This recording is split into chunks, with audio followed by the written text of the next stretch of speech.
నడుస్తున్నటువంటి ప్రభుత్వం గత 4.5 సంవత్సరాలు 5 సంవత్సరాలు బట్టి మనం చూస్తూనే ఉన్నాం. మరి అలాగే రాష్ట్రంలో ఈ నిరుద్యోగత ఏ విధంగా పెరిగిందని చెప్పుకొని ఈరోజు రిలీజ్ చేసినటువంటి కేంద్ర ప్రభుత్వంలో ఆయన స్టేట్ గవర్నమెంట్లో అయినా సరే రిలీజ్ చేసినటువంటి సర్వేలో ఆంధ్రప్రదేశ్ స్థానం నిరుద్యోగం పరంగా ఏ విధంగా అట్టడుగుల స్థానంలోకి వచ్చిందని మన ప్రజానికానికి అందరికీ ఈ విధంగా తెలియజేస్తున్నా. అలాగే మన శ్రీకాకుళం నియోజకవర్గం మనం చూసుకున్నారే, మరి అమ్మగారు 2014లో మన క్యాబినెట్ మంత్రి పదవిలో ఉన్నటువంటి ప్లేస్లో అయినా సరే వచ్చినటువంటి అమ్మగారు ఆ టైంలో నంబర్ 1 పొజిషన్లో ఉన్నటువంటి స్థానంలో అయినా సరే ఒక నిరుద్యోగానికి ఏ విధంగా పునాది అడ్డగట్టు వేశారో, అలాగే శ్రీకాకుళం స్పోర్ట్స్ స్టేడియం అయితేనేమి, అలాగే అంపోల్ దగ్గర ఇంకా నిరుద్యోగం కోసం ఇంక వచ్చినటువంటి వివిధ కార్యక్రమాలు అయితేనేమి ఏ విధంగా అడ్డుకట్ట వేసి నిరుద్యోగానికి తగ్గించాలని ఏ విధంగా చేశారో దానికి పూర్తి భిన్నంగా ఈరోజు గవర్నమెంట్ నడుచుకుంటుందని ఈ శ్రీకాకుళం నియోజకవర్గ ప్రతి కుర్రాడికి ప్రతి అన్ఎంప్లాయ్ కూడా ఈ సందర్భంగా మరొక విధంగా ఒక అన్ఎంప్లాయ్ ఆవేదనతో కూడుకున్నటువంటి ఆవేదనతో నేను చెప్పుకుంటున్నాను. అలాగే మరి పరిశ్రమలు, మరి ఇండస్ట్రీస్, అలాగే పరిశ్రమలు అప్పటి నుండి 2014లో మన గవర్నమెంట్ వచ్చేటప్పుడు అవతల అధికార పక్షంలో అయినా సరే ఇతర ప్రతిపక్షంలో అయినా సరే అక్కడ వేరే పార్టీ ఎవడైతే కాదు మన పార్టీ వాడి పార్టీని చూడకుండా పరిశ్రమల పరంగా అయినా సరే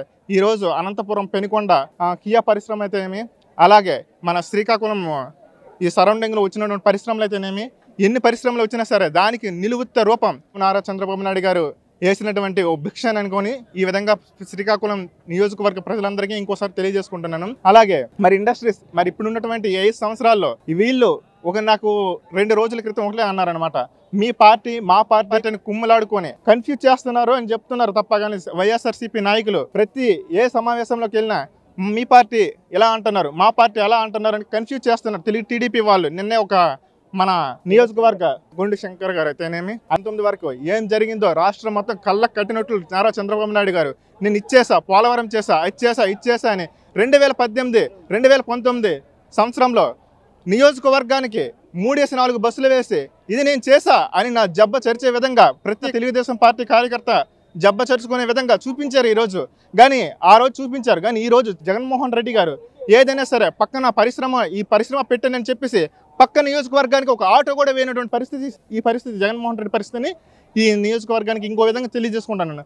మరి పరిశ్రమల పరంగా ఇంకో విధంగా చూసుకున్నా సరే ఇప్పుడు పెడుతున్నటువంటి పరిశ్రమలు భావనపాడు ఇంటర్నేషనల్ పోర్ట్ అయితేనేమి, ఇక్కడ మన విజయనగరం జిల్లా దగ్గర భోగాపురం ఎయిర్పోర్ట్ అయితేనేమి, అలాగే ఇంకా చూసుకోవాలంటే కియా పరిశ్రమ అయితేనేమి, ఈ పరిశ్రమలన్నిటికీ పునాది వేసిన మూలకర్త ఎవరైనా ఉంటే ఈ రోజు కూడా ప్రతి వ్యక్తి, ప్రతి తెలుగుదేశం కార్యకర్త, ప్రతి రాష్ట్ర పౌరుడు కూడా ఈ రోజు చేయి చూపించాల్సింది నారా చంద్రబాబు నాయుడు వైపే ఏదైనా సరే.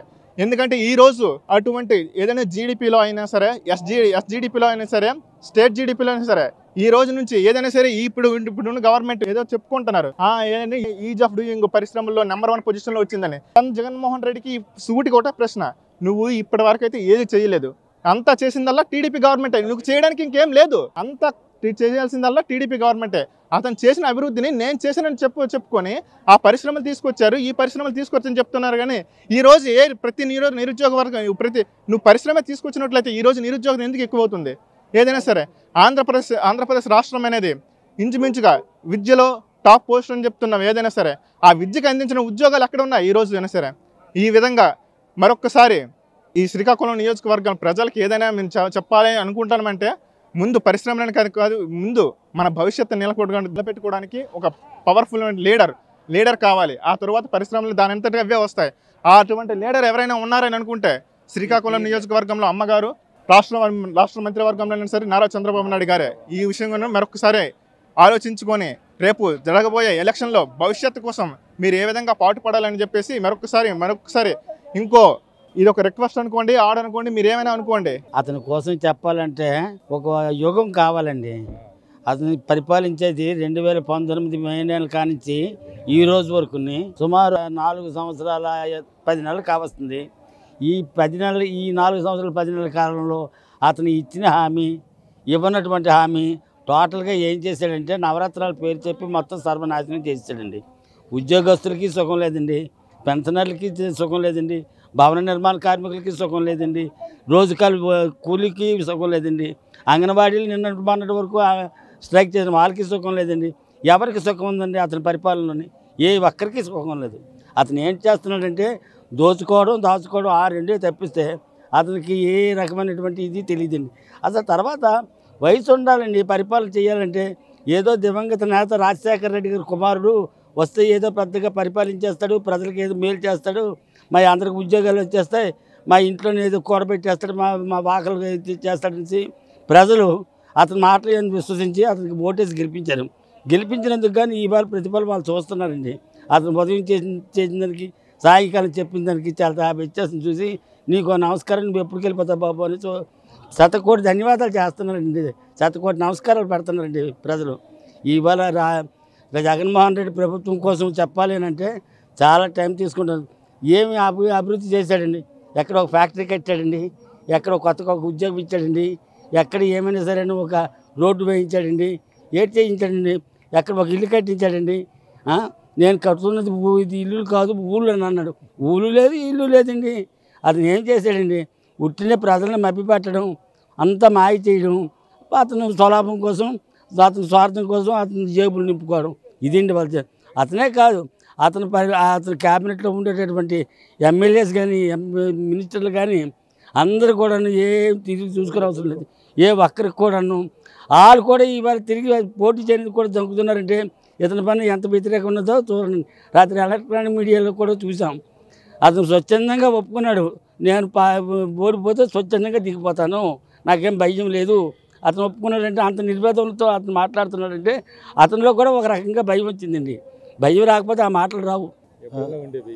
ఎప్పుడైనా బియ్యం ఉండేవి. పెన్షన్ అంతవా సెక్రటరీ ఒక దగ్గరికి వచ్చి ఆ ఊర్లో ఒక 20 మంది 25 మంది ఉంటే ఒక గంటలో ఇచ్చేసి వెళ్ళిపోయాడు. అలాంటిది ఒక 2 ఫ్యాంక్షన్లకి ఒక వాలంటీర్ అట, వాళ్ళకి 5,000 జీతం అట. ఆ డబ్బులు ఎవరివేండి? ఆ 5,000 ఈ జనాలవేనా?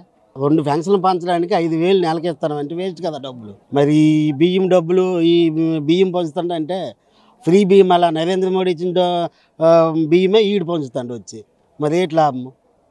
అటుకు ఒక బండి, అటుకు ఒక హంగామా, అటుకు ఒక మిసనాట, ఎందుకు ఇవన్నీ వేస్ట్ కదా. పనికి ఎలాంటి పాలన ఉంది జగన్ది. కరెంటు బిల్లు ధరలు అయితే మీరు చూడక్కర్లేదు. సామాన్య ప్రజలు ఒకటి బతకలేకపోతాడు. వాళ్ళకు ఉంది ఎవడో పెద్దింటోడు గట్టిగా ఉన్నోడు తప్ప సామాన్య ప్రజలు ఇప్పుడు ఈ ఇంటి గంటలు కొట్టుకున్నోడు గారు బ్రతకలేకపోతాను. విపరీతంగా ఆయిల్ రేట్ తగ్గించేస్తాను అన్నాడు మహానుభావుడు వచ్చి. అప్పుడు చంద్రబాబు టైంలో 85, 75 రూపాయలు ఉన్న ఆయిల్ ఇప్పుడు 120, 130 అయ్యింది. ఎవడి వల్ల అయ్యింది? జగన్ వల్ల.